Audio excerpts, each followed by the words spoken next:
Ok, pessoal, tudo bem com vocês? Vamos iniciar aí mais uma aula de vetores. E na última aula, eu tinha dito que um vetor nulo, imaginando aqui um vetor V, e esse vetor ele é nulo, ou seja, ele não tem norma, né?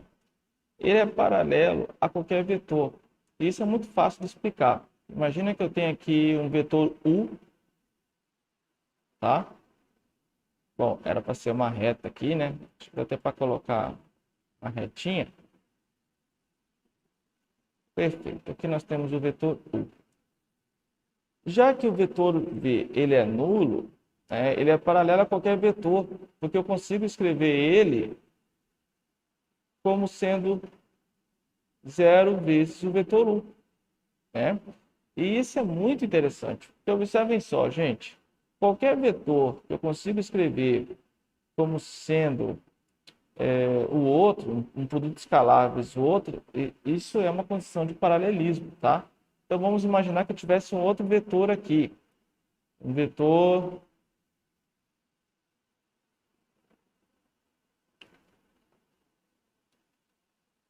x, tá? Vocês estão vendo que esse vetor aqui, ele é paralelo ao vetor u, então eu consigo escrever ele como sendo um k vezes esse vetor u, tá? Então qualquer vetor que eu consigo escrever como sendo um fatorial, perdão, como sendo um produto de um número escalar vezes o vetor, eles são paralelos. Então, o vetor x é paralelo ao vetor u, que é paralelo ao vetor v. Tá bom? Bom, uma outra coisa que nós tínhamos dito no outro vídeo é que se eu pego aqui dois vetores, por exemplo, a gente pode até continuar aqui. Imaginem aqui um vetor v, novamente, um vetor v1, e eu tenho aqui um vetor v2, tá? E eles estão em um plano. Naturalmente, como eu tinha dito, eles não são paralelos, tá? Por mais que pareçam, mas não estão. Se eu tivesse apenas esses dois, né? Aqui está aparecendo que ele está ao quadrado, né? Se eu tivesse apenas esses dois, v1 e v2, eles são LI, né? São linearmente independentes. E qualquer terceiro vetor, ele pode ser escrito como uma composição desses dois. Então, por exemplo, se eu tivesse aqui um vetor V3, eu posso escrever que o V3 é igual a um K1 vezes o V1 mais um K2 vezes o V2. Tá? E se esse vetor fosse nulo, vamos imaginar aqui um vetor V4. Esse V4, ele também poderia ser escrito como sendo os dois. Só que esse K1 e esse K2 seriam zero, né? E olha só que coisa interessante. Se eu colocar aqui 0 vezes V1 dá zero, mais um 0 vezes V2 dá zero, ou seja, o vetor daria zero, né? É claro que isso não teria muita graça, mas é só para provar que o V4, ele no caso, o vetor nulo, ele é linearmente dependente de qualquer um, porque eu consigo escrever ele como sendo eu consigo colocar ele como sendo uma combinação linear de qualquer vetor também, tá? Então, por isso que numa sequência em que um deles for nulo, automaticamente toda a sequência é nula. E daí vem uma outra proposição bem interessante. Se eu pegasse, eu já tinha falado isso na outra aula, V1, V2 e V3, a sequência deles é LD, tá? Porque o V3 eu consigo escrever como sendo a combinação de outros dois. Então, isso aqui eu posso escrever como sendo, como eu tinha falado lá, né? K1 vezes V1 mais o K2 V2. Por isso que é LD. E tem mais uma coisa interessante. Aqui eu coloquei como sendo uma soma, né? K1 e K2. Isso aqui pertencente aos reais, tá?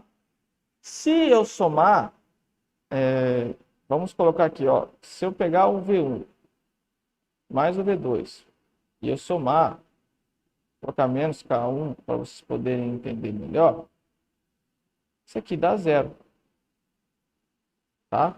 Vai estar o vetor nulo.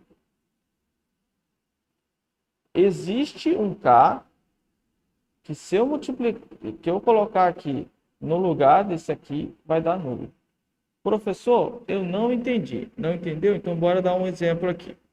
Vamos imaginar que eu tenha, pegando esse mesmo raciocínio, que o V3 seja igual a... Vamos pegar aqui um outro. Vamos supor que eu tenho o vetor U, o vetor V e um outro vetor que é a combinação dos dois, como sendo 2U menos 3V. Ok? Aqui, por definição, a gente já sabe que é LD. Por quê? Porque eu tenho um terceiro vetor que é a combinação de outros dois. Porém, eu consigo somar tudo isso. Ó. Se eu somar direto, mais V mais 2U menos 3V, é lógico que isso vai dar diferente de um vetor nulo.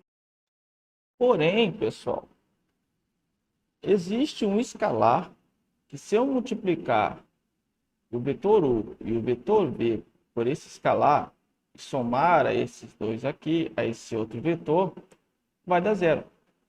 Que é qual escalar, professor? Observe, se eu colocar menos 2 vezes o U, né, mais mais 3 vezes o vetor V, e depois somar esse terceiro vetor, 2U menos 3V, a soma disso aqui vai ficar menos 2U com mais 3V mais 2U e menos 3V. Vocês vão ver que a soma, pessoal, vai dar zero, né? Vai dar o vetor nulo. E é exatamente essa definição. Uma sequência, ela é LD se eu encontrar um escalar, aqui chamou de alfa, vou chamar de lambda 1, vezes o vetor 1, mais, se tiver um outro escalar, vezes um outro vetor, e assim vai até escalar n, tá? Desde que esses aqui não sejam nulos, porque é óbvio que se for tudo nulo, 0, 0, 0, 0, é óbvio que vai dar nulo, né? Desde que não sejam todos nulos, a soma deles der nula, logo é LD. Ok? A definição é essa. Então, se eu tivesse dois, por exemplo, vamos para mais um exemplo aqui. Vamos supor aqui que eu tenha dois vetores. Um vetor V e o vetor menos V. É lógico que como eles já pela definição, né, se eles eu consigo escrever em função do outro, a gente já sabe que é LD. Nem precisa escrever mais. Porém, eu vou usar eles como exemplo. Então, imaginem só. Existe um escalar, se eu multiplicar esse e somar com esse cara aqui, vai dar zero, né? Que é o próprio. Eu nem preciso trabalhar muito. Pegar ele, somar aqui, vai dar zero. Agora faz de conta que se eu tivesse, ao invés de V e menos V, fosse V e 2V, tá? É lógico que aí eu não poderia somar, mas existe um escalar que se eu multiplicar com V, por exemplo, menos 2, vai dar zero. E além de existir, ele é único, tá? Então aí, ó, já vai a definição. Eles, além de existir, é único, tá? E por ser único, só existe uma combinação possível. No caso aqui, neste meu exemplo, se o resultado desse terceiro vetor deu 2U menos 3V, ele é único, tá? É a única combinação provável. Feito isso, gente, eu vou partir agora, no próximo vídeo, a gente vai ver um exercício em que eu preciso colocar um vetor em combinação de outros dois e, além disso, trabalhar essa questão de LI e LD. Espero que vocês possam ter entendido essa aula Se não entenderam, comentem ou me procurem no grupo da turma. Um abraço.